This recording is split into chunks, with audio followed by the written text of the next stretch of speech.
Assalamualaikum warahmatullahi wabarakatuh. Kembali lagi di channel Cerita Misterius. Saat ini kita lagi ada di session cerita malam Jumat.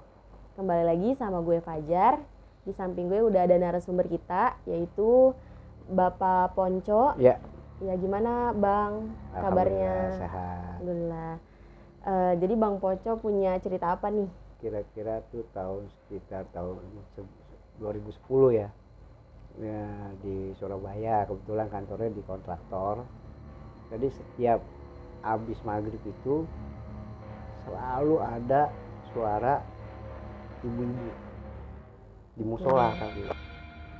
Oke, berarti itu kerjaan Bang Ponco di daerah Surabaya nih ya. lokasinya. Dulu tuh alhamdulillah di kontraktor. Memang pada saat pokoknya setiap habis maghrib itu selalu ada. Karena kan kebetulan security-nya cuma satu dan dia selalu datangnya itu jam-jam 7, setengah 8. Jadi kalau karyawan yang lain pulang, saya mau nggak mau standby dulu, harus serah terima sama security. Itu selalu tuh antara di musola sama di dapur. Kalau di dapur kayaknya sih orang-orang lagi bikin apa bang, tapi kita nggak berani datang. Jadi cuma gitu. suara-suara aja. Suara-suara aja. Kayak lagi masak gitu ya. Bikin air lah. Kalau di musola kayak ngerintih. Gimana tuh? Aduh gitu. Padahal itu musola. Memang buat karyawan yang biasa kita selalu sholat berjamaah. Tapi ya Allahu alam ya. Karena memang pada saat itu cuman kebetulan saya doang sendiri. Gitu. Jadi ya begitulah kira-kira. Itu kira-kira suara rintahnya itu suara perempuan atau suara laki-laki? Perempuan, kayak ibu-ibu gitu.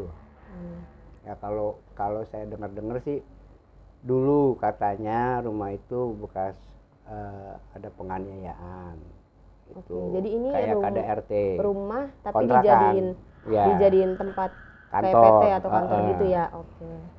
Dulu kan saya di Jakarta, tahun 2008 saya pindah Surabaya. Sebelumnya aman karena kan ada office boy di sana.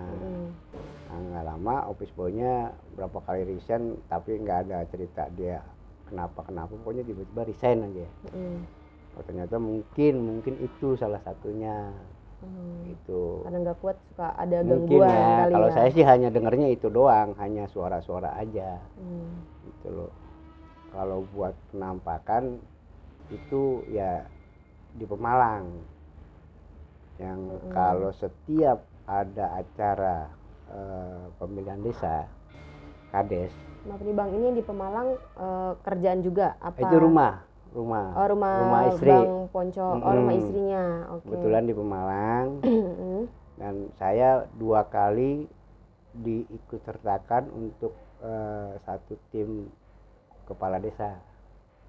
Gitu loh. Jadi saya nggak ngerti lah kalau di sana seperti apa, kita ngikutin. Nah itu biasanya menjelang hari H, kita ini pemudanya, orang tuanya yang laki itu jaga kampung. Saya namanya pikir pendatang ya ikut. Saat itu maaf nih, umur Bang Ponco kisaran berapa tuh? Banyak, kira-kira umur 40-an. masih... Belum lama ini. Sekitar tahun 2009, 2014, terus 2019 itu kan pemilihan kepala desa di sana. Kebetulan saya 2 kali saya ikut dan 2 kali itu saya lihat jadi kayak apa ya, perang dari sana tuh datang bola api dari arah sana ke tempat kita. Dari tempat itu ya begitu juga. Jadi meledak di atas. Itu kejadiannya jam 2, jam setengah 3. Berarti itu Banaspati kali ya? Kalau orang bilang seperti itu. Karena kan di sana saya lihat memang mistiknya masih kental banget, Mbak. Pemalang itu ya? Pemalang. Dan kebetulan rumah saya ya sekitar 100 meter tuh udah kuburan umum. Tapi yang pas kondisi di situ lagi di apa kayak Karang Taruna gitu atau enggak Karang Taruna aja pokoknya gitu? Pos kamling kita nongkrong. Lagi nongkrong di pos kamling. Karena kan takutnya ada serangan fajar, ada orang-orang dari musuh datang, biasalah. Oh, bagi-bagi duit Bagi-bagi atau itulah apa? apa sembako lah, Oke. itu loh. Dan memang yang saya dengar itu kalau nggak punya ilmu jangan nyalon. Kalau nggak punya ilmu Jangan jangan nyalon. nyalon. Mm-mm. Berarti orang-orang yang nyalon itu yang punya ilmu. Minimal kalau saya lihat ya, karena orang yang saya dukung ini bapaknya terkenal. Ilmu di sini maksudnya apa nih, Bang? Ya, Ilmu ya orang pinter lah. dalam tanda kutip. Ya, orang Oke. pinter gitu loh. Karena saya 2 kali main ke rumah dia punya gamelan, Mbak. Itu setiap jam 1 malam Jumat tuh bunyi. Oke. Padahal lampunya mati. Saya kan pertama dengar kaget. Itu siapa main? Mau dibiarin aja. Itu bunyi dung gamelan. Itu jelas. Itu rumah di salah satu calonnya itu ya? Di belakang rumah saya. Oh, oke. Tuh, jadi kalau di sana malah saya bilang lebih serem ya. Ada beberapa ritual-ritual ya, kalau sebelum mereka datang tuh saya lihat dari musuh datang dari markasnya mereka tuh nggak pakai sendal. Jadi kayak orang kawinan dipayungin nggak pakai sendal, pakai alat Jawa. Sebelum masuk balai desa nyebar ini Mbak beras kuning. Beras kuning sama uang recehan kayak orang mati. Jadi sebelum masuk begitu nggak pakai sendal. Itu maksudnya biar apa tuh? Nggak ngerti deh tuh, itu ritual mereka. Makanya saya bilang itu yang paling serem adalah di Pemalang kalau menurut saya ya. Oke, berarti bisa taruhannya bisa nyawa juga nggak Iya, sih? iya. Karena yang saya dengar kalau minimal muntah darah. Astagfirullah. Yang saya dengar. Dan besokan itu orang itu duduk itu nggak mau ditegur orang. Jadi duduk diam aja. Disalamin nggak mau. Maksudnya orang duduk tuh gimana? Itu yang calonnya itu yang habis ngelempar Beras kuning itu. beras kuning itu besokannya kan dipajang tuh di panggung. Oh, sebelum pemilihan nih? Iya, lagi pencoblosan. Oh, lagi pencoblosan. Oh, lagi pemilihannya. Lagi pencoblosan. Kalau yang lain mah senyum sama pendukungnya, dia enggak. Oh, yang satu satu calon itu. ini. Saya ngelihat jelas dengan mata sampai disemutin aja dia diem, Mbak. Tuh, itu yang kalau yang menurut saya yang paling serem ya di daerah Pemalang. Tapi dia akhirnya kalah. Orang itu kalah. Kalah. Dan yang saya dengar sempat stres. Yang saya dengar ya. Karena kan beda kampung seberang. Tapi sampai saat ini masih ada nggak Pak? Kayaknya sih udah agak mendingan gitu loh. Karena dia ini sebenarnya nggak mau nyalon, tapi mungkin karena dipaksakan apa gimana dari salah satu partai tetap nyalon. Itu. Dulu yang setahu saya dia ada di salah satu partai dia sebagai caleg gitu kan. Ternyata enggak caleg juga ya. Sempat nyalek juga. Nggak cuma kepala desa ya. Iya. DPRD ya. Oke. Cerita apa lagi Pak? Yang saya dengar nih, yang nyata banget itu waktu saya ngontrak di dekat rumah. Ada satu tempat namanya kontrakan. Itu di daerah mana Pak? Di Hutan Kayu, Jakarta Timur. Oh, Jakarta Timur ya. Ya, Jakarta Timur, Hutan Kayu itu terkenal. Orang baik, tapi yang kata orang di situ ada sumur. Di klinik itu? Rumah yang dijadikan klinik. Rumah dijadikan klinik, namanya Bidan Ratna itu. Rumah tua lah. Oke. Nah dulu katanya yang saya dengar, mungkin ada yang tahu juga lah.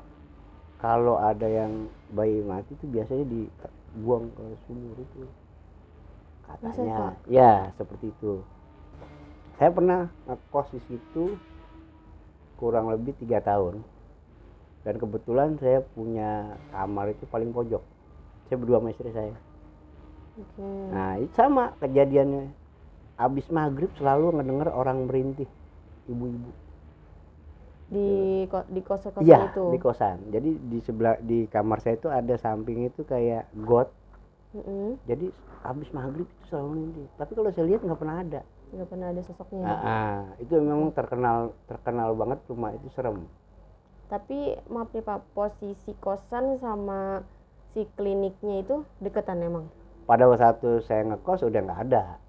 Jadi Oh. udah zaman dulu, Zaman dulu jadi dulu ceritanya. cerita lama di situ terkenal bahwa situ serem.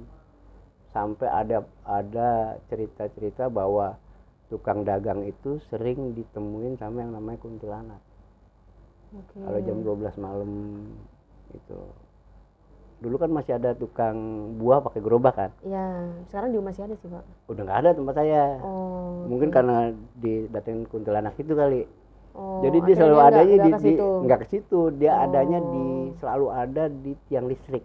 Kuntilanaknya. Iya, di rumah itu. Oke. Rumah itu rumah tua. Tapi itu sekarang nggak ditempatin. Sekarang masih rame kos-kosan. Maksudnya rumah tuanya itu. Sekarang malah makin rame. Dulu nggak ada yang berani kecuali Ambon satu dulu. Ada namanya Simon. Itu manusia paling berani kalau saya bilang. Karena abis maghrib orang nggak ada yang berani lewat itu, Mbak. Ada itu dengar suara lah, inilah. Kalau penampakan ya tukang dagang biasanya yang ditampakin. Ditampakin. Kalau orang-orang bilang namanya kunti. Oke. Jadi dia beli gitu, dilayanin. Oh, jadi dia merubah Wujud dari ya orang gitu. karena abang itu cerita, saya bingung kok di situ malam-malam ada ibu-ibu pakai sisir beli buah, nggak lama hilang. Saya lihat duitnya kok berubah dari daun. Jadi daun. Itu benar. Itu nggak satu dua, tukang sate. Oh, pedagangnya nggak satu dua nih. Nggak satu dua. Oke. Itu. Nah, kalau ponakan saya, kebetulan ponakan istri saya pernah tinggal di situ, tapi ngekosnya kamarnya di atas. Nah, sewaktu-waktu tiba-tiba dia sakit. Saya tanya dong, kenapa? Tadi juga mau cerita dia. Ini Om, 2 hari yang lalu Mila tidur di belakang samping Mila pocong. Astagfirullah. Terus saya merinding. 3 hari sakit. Jadi dia tidur sama pocong, Mbak. Berarti itu emang kosannya yang angker? Wah, itu benar-benar serem, Mbak. Oh. Itu terkenal banget. Orang baik sebenarnya. Jadi siapa? Maaf, yang punya kosannya, Pak? Dulu yang punya rumah. Oke. Sebelum jadi kosan itu kan klinik. Oke. Klinik bersalin. Pokoknya siapapun, mungkin kalau yang nggak ada umur anaknya atau istrinya, anaknya mungkin dikubur situ katanya, di satu sumur. Oh, kuburnya tapi di sumur itu. Katanya. Itu kan zaman dulu. Itu yang pastinya kan saya nggak paham. Cuman kalau ponakan istri saya benar-benar 3 hari dia panas. Oke. Nah, besokannya dia pindah. Nggak mau tinggal. Udah nggak mau tinggal di situ lagi. Siapa yang mau tinggal sama pocong, Mbak? Orang bener-bener dia ngeliat tuh di sampingnya pocong, dia mau teriak nggak berani, hari pingsan. Oke, habis itu sakit tuh 3 Panas hari. 3 hari. Oke. Baru dia cerita. Akhirnya tinggal sama saya. Nggak lama dicari kosan sendiri. Oke. Tapi di situ Bapak masih lanjut tuh di kosan itu? Sampai 3 tahun saya. Karena kan saya pikir saya hanya dengar suara-suara aja tanpa ada wujud. Ya. Kalau mungkin kalau ada wujud juga saya pindah. Oke, tapi kalau dari istri Bapak sendiri ada gangguan nggak? Alhamdulillah. Terakhir kemasukan. Kemasukan setan? Ya. Kesurupan berarti ya? Kesurupan, antara kesurupan sama dikerjain. Jadi kita waktu itu pindah kamar dari yang di luar kita ke dalam, yang kamar mandi sendiri. Oke. Sekitar tahun berapa ya saya di situ ya? Tahun 98 apa ya? Nah, pindah, tiba-tiba istri saya ngamuk. Wah, ngamuk sejadi-jadinya. Pas baru pindah kamar itu nih? Udah lama. Kita udah lama. sempat 3 tahun kok di rumah itu. Kalau nggak 3 tahun saya ngekos. Kenapa sampai saya panggil orang pinter tuh 3 apa 4 itu nggak ada yang bisa. Gitu kan. Emang udah pasti itu di luar ini? Iya. Oke. Karena nggak sadar apa gimana? Nggak sadar. Dan dia kalau ngaca teriak. Setiap ngeliat cermin teriak. Gitu loh. Okay. Akhirnya saya koordinasi sama kakaknya, saya telepon gimana Mbak ini, udah bawa pulang aja. Saya bawa pulang nih ke Pemalang. Di sana kan ada orang pintar banyak katanya.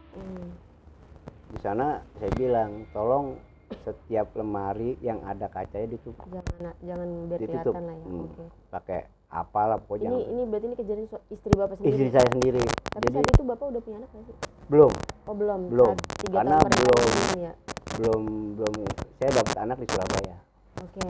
Nah, sampai akhirnya diobatin lah sama orang sana. Jadi dia kalau yang saya bingung tuh asal saya bentak baru dia diem. Dia merasa dia tuh bisa ngobatin orang. Dalam nggak bisa diajak ngobrol. Ntar tidur dia mata melotot gitu kan. Itu saya alamin sekitar 3 bulan. Istri Bapak kayak gitu? Ya. Tapi Makan biasa. Makan minum? Biasa. Tapi nggak aktivitas normal gitu? Nggak, pokoknya kalau ada kaca dia akan teriak. Wah, kayak jadi ngeliat sesuatu ya gitu. itu akhirnya adalah orang pintar sana obatin. Dan kejadian yang saya alamin itu pada saat saya tidur sama dia malam Jumat kalau nggak salah, apa malam Sabtu ya. Nah itu tiba-tiba di dalam tuh ada kelelawar, Mbak. Terbang tuh di ya, kamar itu? Di kamar, entah dari mana masuknya ya. Oke. Kelelawar, saya hajar tuh pakai apa, sapu lidi ya. Bukan sapu lidi, sapu uduk. Sapu ijuk. Sapu ijuk. Wah, jatuh. Kan saya bingung, itu ada kelelawar tapi nggak mati. Saya masukin lah, saya masukin situ. Saya niatnya besok saya pengen tanya sama orang pintar, ini kiriman apa bukan. Saya tutup Kang, kalau kemarin besok kan nggak ada, kelelawar nggak ada. Itu yang saya alamin itu. Dan ternyata kalau kata orang pintar sana, jadi ada saudara yang nggak suka dan pengen dibikin boneka hidup. Ya. Itu nggak sukanya kenapa, Pak? Nggak sukanya sama istri bapaknya atau sama orang bapaknya? Nggak suka itu banyak macam, Mbak ya. Nggak suka karena rumah tangganya baik, nggak suka karena nggak kekurangan, finansialnya bagus, kan macam-macam ya. Sampai akhirnya pada satu waktu kakak ipar saya kena. Tapi yang istri Bapak dulu nih, istri saya udah sembuh. Gimana? Sembuh sama orang itu, diterapi tiap hari. Oke. Nah itu memang adalah dibilang masih keluarga lah, apalah. Masih saudara yang nggak suka saudara. juga. Kakak kandungnya katanya apa gimana nggak ngerti saya. Itu kata orang pinternya. Gitu. Sampai sembuh. Nah, selang saya di Surabaya, kakak ipar saya kayak gitu juga kena penyakit itu lebih aneh. Jadi dari perut ke bawah tuh mati. Maaf nih Pak, kakak iparnya ya, saya Bapak. Jadi kakak istri. Berarti yang tadi diduga itu bukan, ada lagi. Oh jadi ada keluarga lagi. Ini banyak. Kalau ini memang saudara. Kita selalu yang dikucilkan ini yang memang yang disangkakan. Oh emang orang salah satu kakak ini yang ada salah satu yang diduga sering ngebuat ulah lah ibaratnya ya. Sampai yang saya dengar dia yang bikin mertua saya yang laki meninggal. Itu yang saya dengar, karena pada saat saya nikah saya belum pernah ketemu sama mertua saya laki. Katanya dia yang bikin. Kenapa itu? Maksudnya apa, dia pesugihan atau apa gitu? Ada yang bilang seperti itu. Ada yang bilang seperti itu. Menarik ya. Kita bahas dari kakak iparnya aja dulu ya, sambil mengalir aja. Nah kalau kakak ipar itu kebetulan saya lagi enak di Surabaya sama istri sama anak. Tiba-tiba ditelepon bahwa kakak ipar sakit, nggak bisa jalan. Jadi dia berobat ke apa namanya, pokoknya di kaki Gunung Slamet, apa namanya saya lupa ya, daerah-daerah belik itu, Moga gitu nggak salah. Oh Karangreja namanya. Karangreja Pemalang. Di situ ada klinik yang katanya mantrinya tuh bisa. Yang muda tadi, yang kakak saya yang sakit. Maksudnya si tabibnya bukan, bukan beda lagi. Okay. Yang dibilang 3 hari bisa jalan. Menjanjikan. Ternyata diangkat tangan. Udah gitu. Karena saya ngontrak di daerah situ selama sebulan, Kita taruh dulu situlah, biar nggak bolak-balik, maksudnya ya udah ntar gimana baiknya kita rembukin dulu di situ. Nah tetangga sana tuh ada yang ngasih saran, coba di daerah atas ada orang pintar lagi, kalau mau nanti dianterin pakai motor. Gitu. Orang masih muda tapi ngakunya umur 102 kalau nggak salah, dan dia bilang udah bawa pulang. Gitu loh. Itu baru ngelihat doang tuh. Iya, saya belum cerita. Belum, ibaratnya belum proses penyembuhannya pun belum. Saya belum cerita, belum apa. Tiba-tiba dia bilang udah bawa pulang aja. Gitu loh, lebih baik di sana. Mudah-mudahan ada kesembuhan. Gitu. Karena di sini juga kurang baik. Ya saya cerita lah sama keluarga. Gimana? Udah bawa pulang. Panggil orang pintar sana yang dulu ngobatin istri saya. Ya itu emang sayangnya dia itu nggak bisa diajak komunikasi. Siapanya? Kakaknya? Kakak ipar saya itu selama sakit itu hanya melotot, diem, tidur, melotot itu, nggak bisa diajak ngobrol. Gitu. Benar-benar kayak hilang. Benar kayak udah lupa banget ya. Iya, yang saya bingung kan harusnya kenapa nggak ke rumah sakit? Kita di rumah sakit bisa ngobrol. Gitu. Tapi itu pas udah datang ke yang disaranin itu, yang kedeket itu gimana Pak? Enggak, saya enggak ke situ. Berarti ini pulang aja ke rumah? Ke rumah, karena enggak kepikiran juga gitu. Kan kadang orang bilang kan gajah di depan mata, di pelupuk mata nggak kelihatan. Itu kan begitu kan. Ya, kita nggak sampai ke situ pikirannya. Panggillah yang ngobatin istri. Dia bilang dia usahain, kita obatin bagaimana baiknya sampai akhirnya meninggal. Nah, itu yang saya lihat itu punggungnya itu luka. Gimana sih kayak kulitnya kayak terbakar gitu. Jadi mungkin panas gitu kan, keringetan. Nah itu meninggal. Tapi kalau kata yang nyembuhin istri Bapak dulu itu apa? Sama. Ada yang nggak suka juga? Iya. Dibuat. Keluarga juga. Tapi dikasih tahu orangnya sama dengan yang gituin istri kita Bapak? Keluarga hanya tertuju ke dia. Itu kan, tapi kan kita nggak bisa memvonis atau main hakim karena kan nggak ada bukti gitu. Kan sampai katanya ada yang dimimpiin dia itu diajak sama salah satu itu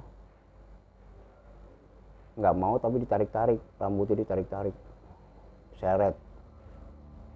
Yang mimpiin siapa? Ada saudara katanya diajak, dibawa si almarhumah ini, dibawa sambil ditarik-tarik rambutnya gitu sampai teriak-teriak aduh gitu. Ini memang saya ngejagain masalahnya, saya ngejalanin yang sampai ngurusin meninggal. lah ya, kesana kesini ya sampai 3 tahun saya urusin, karena kan di sana kan ada acara 3 hari, seminggu, 40 hari, 100 hari, setahun, mendak 2 tahun sampai mendak 3 tahun. Nah itu yang lucunya itu pada saat 40 hari. Ada cerita apa tuh Pak? Nah itu dibilang unik, ya itulah pemalang saya bilang.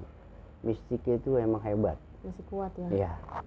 Sampai ustadznya ini sampai jago kalau saya bilang. Jadi 40 hari ini istri ngomong, ya nanti beli kambing.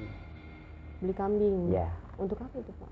Kalau di sana boleh dibilang 40 hari itu kekah yang meninggal. Yang meninggal di hakikat? Bukan yang anak baru lahir? Bukan.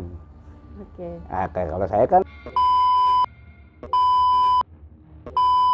dari mulai 3 hari kita ngadain tahlilan sampai seminggu, selalu yasinan. Tapi di 40 hari baru potong kambing? 40 hari potong kambing. Nah singkat ini kita lagi nggak punya duit. Saya bilang nggak punya duit, dia tolong deh. Nggak, takutnya jadi omongan. Waduh, Kebetulan kan memang saya masih kerja, Ya. kasbon lah saya sama kantor. Mm. Dapat, saya bilang misi saya ngomong masih saya doang nih. Ini mah duit boleh kasbon, ayo kita beli kambing. Mereka kan taunya di sana saya banyak duit, Iya. gitu kan? Beli kambing, kasihlah ke Pak Ustadz. Ustadz, nih minta tolong buat almarhumah kakak saya. Ya kita. Dimandiin sama dia, Mbak. Kambingnya, Kambingnya dimandiin, dikasih nama. namanya siapa tuh? Nggak tahu, pokoknya dibilang ntar saya Buat tujuannya buat apa? tuh? ritual dia lah. Karena saya bilang di daerah Pemalang itu mistiknya hebat. Oke. Udah selesai semua, dipotong, saya dipanggil.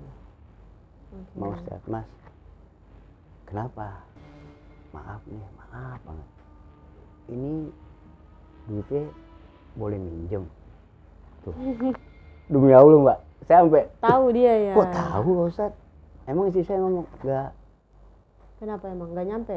Pada saat dia ngasih sembahan ke almarhumah Heeh. kakak saya, katanya nggak mau. Siapanya almarhumahnya? Kok nggak mau? Bisa Karena gitu? duitnya boleh minjem. Astaga. Terus saya bilang gini, ente kalau bisa ngomong sama almarhumah, udah bilang suruh pulang. Suruh pulang gitu kan. Suruh hidup lagi dong. Ya iya kan begitu logikanya. Tapi itulah di Pemalang, Mbak. Itu kejadian bener-bener. Astagfirullahaladzim. Terus akhirnya nggak Akhirnya diterima dia gimana bilang itu? gini, ya udah ntar saya coba bujuk. Lah setan dibujuk. Itu beneran. Orang istri saya sampai bingung. Enggak, mama nggak ngomong siapa-siapa. Oke. Itu. Makanya saya bilang, Masya Allah, Ustadz aja sampai sebegitu hebat. Repot gitu ya, repot. Iya. Udah gue utang-utangin nggak mau terima. Terus saya bilang, aduh, mohon maaf nih kalau dibilang setan yang ngeribetin, ribet banget ya. Mau tinggal ambil aja gitu. Tapi memang Mbak, setiap apa namanya, itu kan selalu bikin sesajen. Oke, berarti masih klinik banget ya? Wah benar-benar Mbak, Masih sampai ada lebaran pun sesajen, begitu apa? Mbak. Oke. Saya iseng.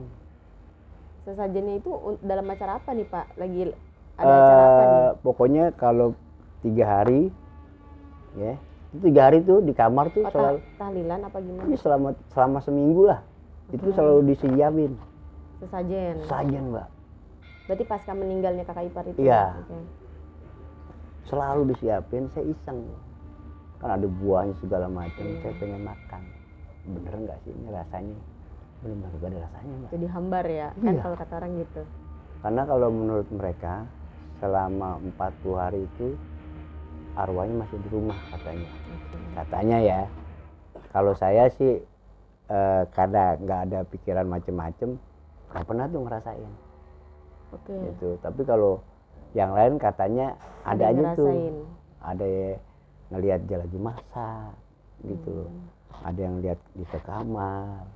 Ya Masih- alam masih- lah. Karena masih aktivitas lah. Ya. ibaratnya. Korinnya itu bisa jadi Pak, karena kan jin itu kan menyerupai Mungkin dia ya. selama dia hidup karena dia sering masak apa Bisa jadi jadi. korinnya Pokoknya itu ngikutin. itu kadang-kadang yang saya nggak habis pikir, itu kok dia bisa tahu saya duit boleh minjem. Itu beneran itu. Antara lucu sama yang ngeselin. Tuh. Tapi saya sih penasaran sih Pak sama yang ibaratnya tersangkanya ini nih. Maksudnya kenapa sih ya? Ini kan keluarga sendiri, ya kan saudara sendiri. Bahkan ibaratnya kan saudara sendiri ya gitu. Kok walaupun ini belum yang pasti juga ya, karena Yeah. kita nggak bisa nggak ada fakta, nggak ada bukti-bukti Yeah, gitu. yeah. Tapi hanya berdasarkan dari Orang pintar. orang-orang pinter. Tapi yang Pengakuannya. ngomongin pengakuannya dan yang ngomong itu pun bukan satu orang. Yeah. Yang ngomong itu bisa beberapa orang pinter Yeah. itu. Itu ada maksudnya ada dugaan apa dia pesugihan apa atau dia ngelakuin apa sih? Tapi dia kaya nggak sih Pak orang yang tersangkanya ini? Itu kan ya maaf dia tukang ini pangsit. Oh usaha. Malah Oke. baru-baru ini akhirnya kita deket. Tadinya dimusuhin. Oke. Gitu loh. Asal lebar. Saya pengen coba nyatuin gitu, tapi nggak bisa dengan satu orang ini.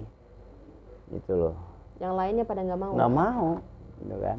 Oke. Nah, akhirnya dekatnya itu kemarin waktu mertua sakit sampai mertua meninggal.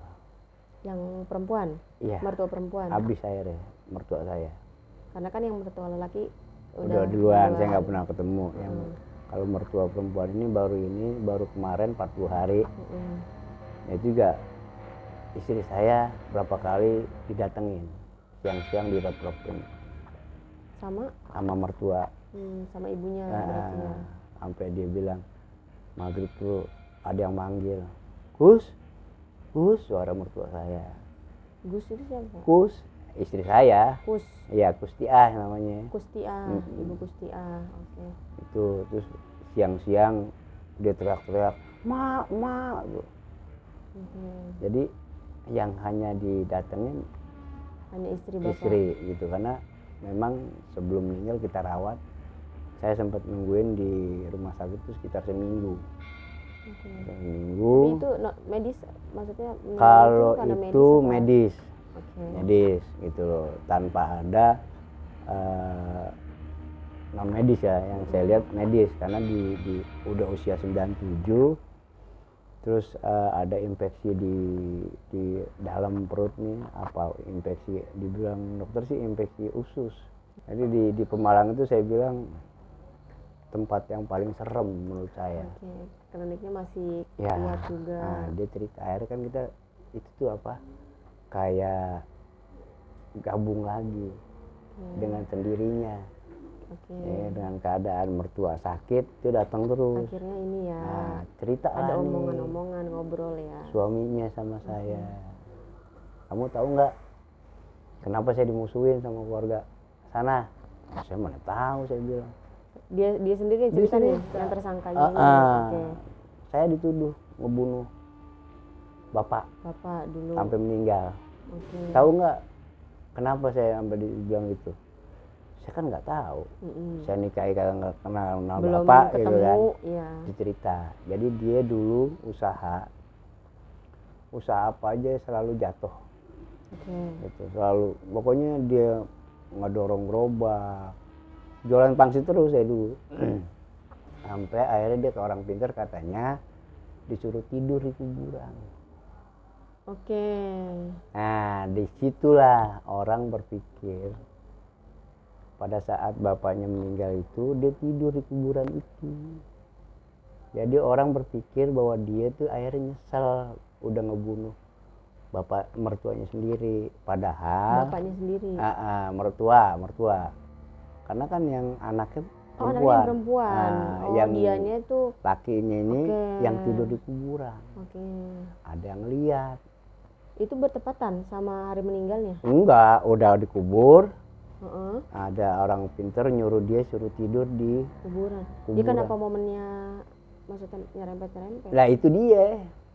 Tapi jadi penjelasan dari dia gimana? Ya dia bilang, saya disuruh orang pintar suruh tidur di kuburan dia, saya tidur. Oh, di kuburannya si bapak. Bapak mertuanya. Jadi orang melihatnya bahwa dia nyesel. Gitu, dari situlah akhirnya berkembang. Tetangga ya, namanya mulut-mulut ya netizen nih. Serem, Mbak. Ya buktinya istri saya kena, ngalamin, kakak ipar saya kena. Ya, alhamdulillah sih mertua enggak.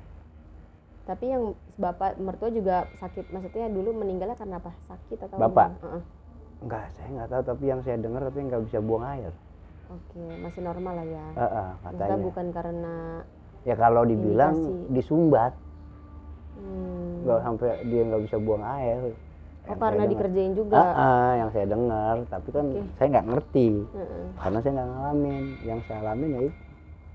Itulah kakak ipar saya itu benar-benar masya Allah.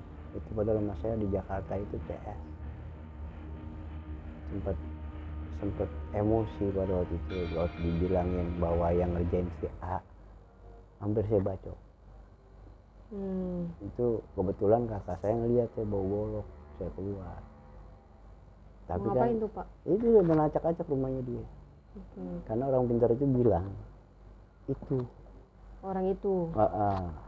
mungkin, nyebutin nama apa enggak? Ya jelas lah nyebutin nama lah gitu kan. Apalagi karena kan indikasinya sama hati itu aja. Tapi kesehariannya gimana Pak? Maksudnya si yang tersangkanya ini apa kita nggak Apa pernah komunikasi. maksudnya apa sih, tempat makannya jadi rame atau apa gitu? Yang sekarang ini saya lihat dia bilang ngakunya minimal 3 kilo sehari.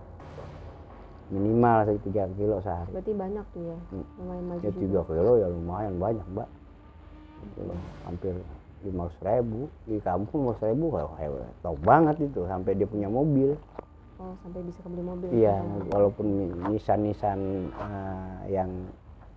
yang lama gitu. Oke. Nissan sampai beli mobil. Ya kita sih nggak kepikiran ke sana. Kalau ngelihat waktu di rumah saya dulu waktu masih STM, itu benar-benar mukanya serem. Saking seremnya saya pingsan.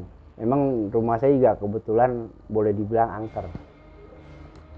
Di situ ada pohon melinjo, ada pohon kedondong, ada pohon jambu. Oke. Gitu. Saya kalau pulang nggak pernah di atas jam 11, nggak pernah di bawah jam 11, di atas jam 12. Pulang main tuh. Pulang main, pulang nongkrong yang saya bilang ketemu sama yang namanya kayak gorila gitu, loncat. Oke. Nah, satu waktu saya pulang, entah kenapa nih di rumah kok tumben dikunci.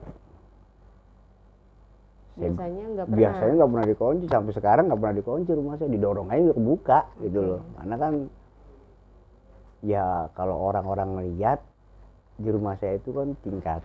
Jadi di atas tuh ada yang duduk katanya, ada yang duduk kakinya hampir ke bawah. Oke. Katanya begitu, makanya di rumah saya nggak pernah dikunci. Maling masuk aja gitu. Oke. Sampai sekarang nih. Nah, saya masuk. Itu diduga apa itu, Pak? Maksudnya apa ya? Itu apa? Tahu. Maksudnya mohon maaf, apa itu emang dia dengan tidak sengaja ada di situ? Katanya sih penunggu situ. Atau memang dari salah satu anggota keluarga Bapak? Katanya sih gitu, kumpi. Katanya kalau kumpi itu apa ya? Leluhur ya. Emang dia ada di bangunan itu, Ya. bahkan sebelum orang tersebut yang punya rumah. Iya, gitu. enggak, kita kan dari tahun berapa, saya lahirnya tahun 75, kakak saya tahun 60. Dari tahun 50 udah di situ. Oke. Jadi dia datang aja nggak sengaja nempatin Di tempat rumah itu. Nah, kalau saya pas lagi pulang, gedor-gedor dibukain, itu jendela kamar saya kebuka. Pas saya mau tutup tuh muka, Masya Allah. Kayak apa tuh, Bang? Itu muka darah semua, Mbak. Pala doang, Mbak. Dari Kayak badannya? nggak ada. Gitu tuh, Mbak. Astagfirullahaladzim. Pingsan saya langsung. Oh, langsung pingsan. Besokannya baru dibangunin. Oke. Itu 2 hari atau 3 hari baru saya sakit. Itu sekali-kali seumur hidup saya. Kayak pala buntung gitu. Ya, jadi nongolin gitu, Mbak. Wah, Masya Allah, itu serem banget. Serem banget, udah hitam, udah darah-darah. Rambut acak-acakan. Itu tahun berapa ya? Tahun 90-an lah. Kalau hanya gerakan-gerakannya berapa kali di rumah. Siluet-siluet bayi. Ya, kayak jendela ada yang buka. Itu malah saya timbuk kayak botol aqua. Fisik. Makin kencang baru saya tidur. Udah takutan kayak deh. Kalau gitu deh, takut ditongolin lagi. Karena trauma itu sekali-kalinya saya lihat makhluk ya itu. Tapi ngomong-ngomong soal apa rumah yang ditempatin sama, maksudnya yang di atasnya ada orang sosok itu, tapi emang itu sebenarnya ada tau, Pak? Maksudnya itu di daerah rumahku juga ada yang kayak gitu. Iya. Dan itu yang ngelihat itu maksudnya bukan satu. Bukan keluarga. Bukan. Enggak, kalau aku malah orang tuaku sendiri yang lihat sama adik, teman adik aku tuh waktu main ke rumah. Tapi bukan rumah aku, jadi rumah tetanggaku. Jadi kondisinya kayak gitu juga. Iya. Ada sosoknya itu tinggi besar, jadi dia kayak lagi bersila. Bersila di asbesnya itu, dan bahkan ukurannya si setannya itu luar biasa itu besar. Iya, betul. Jadi asbes itu benar-benar kayak ketutupan gitu. Kalau dia duduk di balkon, kakinya sampai bawah gitu. Kalau yang di rumahku tuh bukan rumah ya, tetangga itu sila, jadi dia kayak nyila gitu. Ini enggak kalau. Dan tinggi besar. Dan keluarga nggak ada yang lihat. Dan itu mukanya kelihatan nggak kalau di daerah aku tuh? Kalau dia ganteng, yang bilang sih hanya kakek-kakek aja. Karena ada beberapa orang cerita, kakek malam-malam apa? kaki panjang banget. Gitu. Karena kan di rumah tuh dulu tuh banyak pohonan. Yang paling serem yang kalau kata orang melinjo. Melinjo, ada Ya. apa itu Pak? Hah? Ada sosok apa? Ya itu mungkin nongol dari situ yang pala itu. Oke. Pala Melinjo buntung itu. Wih, nggak lagi-lagi saya beneran. Saya langsung pingsan. Besokan baru, kenapa? Cerita saya. Bapak saya mah ketawa aja. Mungkin bapak saya berapa kali. Jadi di rumah itu Sering ya. emang dulu di atas itu serem. Seremnya ya hanya sekelebatan. Ponakan nggak berani. Siapapun orang nggak berani tidur di atas kecuali saya. Berarti tingkat itu ya Pak? Ya, rumahnya? jadi tingkat. Memang di atas kan belum jadi, hanya kamar plong itu aja. Jadi saya doang di sana sendiri. Nah sekarang udah ada yang nempatin, ya alhamdulillah keluarga itu ngajinya rajin. Gitu loh. Jadi ya untuk hal-hal yang aneh udah mulai hilang. Itu nggak ada lagi dulu mah, masya Allah. Nggak, di rumah saya nggak pernah ditutup. Cuman ditutup itu didorong ya kebuka. Jadi segitu aja ya Pak Ya, ceritanya. ya, Oke, ya. terima kasih banyak Sama-sama. Pak Ponco ya. Ya. Salam kenal nih Ya. Fajar. Insya Allah kalau misalkan ada cerita lagi bisa kita undang lagi. Insya Allah, insya Allah. Mungkin ada sedikit intisarinya aja kali ya yang kita bahas. Jadi sebenarnya kayak dimanapun kita berada pasti kita akan berhadapan dengan Ya. makhluk lain ya Pak. Makhluk astral Oke. itu mau nggak mau kita harus kayak yakin nggak yakin sih, memang Betul. ada. Karena gitu kita loh. emang hidupnya berdampingan. Iya. Ya kan Pak. Apalagi ini yang garis besarnya ini dari Pemalang ya Pak. Iya, Berarti ini di Jawa Tengah ya di maksudnya. Jawa Ya? Tengah. Oke, di Pemalang ini masih klinik banget ya. Masya Allah. Oke. Jadi emang sebenarnya Indonesia ini kan luas dan banyak banget daerah-daerah di mana setiap daerah itu pasti ada budaya-budaya. Ya, itu Salah menurut satu- saya loh di Pemalang itu paling serem menurut Oke, saya. karena Bapak lagi ada di kondisinya di Pemalang. Iya. Mungkin kalau nanti ada di daerah-daerah lain mungkin akan ada lagi yang lebih Mungkin serem ada ya, lagi Pak. cerita-cerita yang lain kalau di mana gitu loh. Oke, jadi intinya sebenarnya kita ya udah cukup menghormati Iya. dan emang sebenarnya hal yang seperti itu sedikit banyaknya ada ya Pak, cerita-cerita Pasti horor itu ada, pasti pasti ada. Oke, Bapak ada yang mau disampaikan Alah. untuk teman-teman cerita misterius? Udah, cukup lah cerita-cerita itu, ya mudah-mudahan aja ada kesamaan juga gitu loh. Jadi Oke. kalau ada model gitu ya logika lah yang dimainin dulu. Ya, Jangan sebelum ke arah denger mistis suara ya. suara-suara dari luar, logikanya dulu lah. Kalau sakit bawa dulu ke rumah sakit gitu loh. Oke. Itu lebih utama kalau menurut saya ya. Betul. Kalau enggak ya udah pasrah aja mau puasa deh. Betul. Gitu. Karena emang kita hidup udah ditakdirkan Iya. ya, Pak. Gitu. Umur apa kesehatan segala macam. Oke. Terima kasih banyak. Sama-sama Pak Mbak. Ponco. Semoga Bapak dan keluarga sehat-sehat. Amin ya Allah. Kita semua di sini diberikan kesehatan. Amin. Teman-teman yang nonton diberikan kesehatan. Amin. Kurang lebihnya mohon maaf. Saya Fajar Hidayati pamit undur diri. Assalamualaikum warahmatullahi wabarakatuh. Waalaikumsalam warahmatullahi wabarakatuh.